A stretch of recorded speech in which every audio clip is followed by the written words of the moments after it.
আসসালামু আলাইকুম। আশা করি সবাই সুন্দর এবং সুস্থ আছেন। আমার এই ভিডিওটা অবশ্যই আপনারা সবাই ফুল ভিডিওটা দেখবেন, তাহলে বুঝতে পারবেন আমার এই ভিডিওটার মানেটা কি এবং ভিডিওটার মূল ফোকাসটা কোথায়। আসলে আমি একটা ভিডিও দেখলাম যে একটা মায়ের কান্নার হাজারি বুক ভরা ব্যথা নিয়ে কথাগুলো বলছে। আসলে সেই ভিডিওটাই আপনাদের একটু পরেই দেখাবো। অবশ্যই আপনারা ভিডিওটা না দেখে কেউ যাবেন না। একজন মা কতটা কষ্ট পেয়ে যে কথাগুলো বলতে পারে তার প্রমাণ এই ভিডিওতেই দেখবেন ইনশাআল্লাহ। দেখেন, একজন মা বলে যে একজন পোলাকে দিনী শিক্ষা দেন।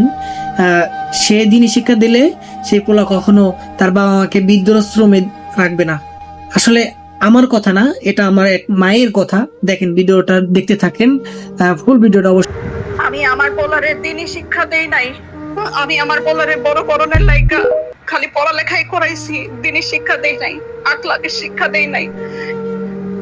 10-12টা কোচিং করাইছি, টিচার রেখা পড়াইছি, স্কুলে নিছি, মাদ্রাসায় নেই নাই, কোরআনের শিক্ষা তারে দেই নাই। এর লিগেই আমার কপালে এই পরিণাম। আজকে বৃদ্ধাশ্রমের লিগেই আমার কপালে জুটছে।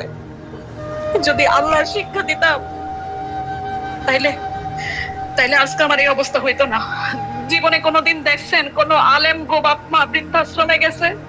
যায় নাই। কোন আলেমের বাপ মা বৃদ্ধাশ্রমে যায় না।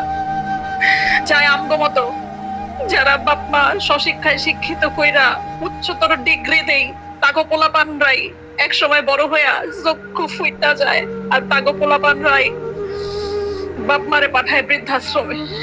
আর নাইলে সুদূরে গিয়া বইসা থাকে, বাপ মার খেয়াল রাখে না, খালি নিজেরটা বুঝে। এটা একটা মায়ের আর্তনাদ, একটা মায়ের কথা। আপনারা এই ভুল করেন না যে ভুল আমি করছি। পোলাপানদের দিনই শিক্ষা দিয়েন, পোলাপানদের আল্লাহর রাস্তায় পাঠায়েন, উচ্চ শিক্ষায় শিক্ষিত করেন, কিন্তু ধর্ম শিক্ষা দিয়েন। ধর্ম শিক্ষা না দিলে পোলাপান কোনোদিন বাপ মার মর্যাদা বুঝে না, কোনোদিনও বুঝে না। মনে রেখেন,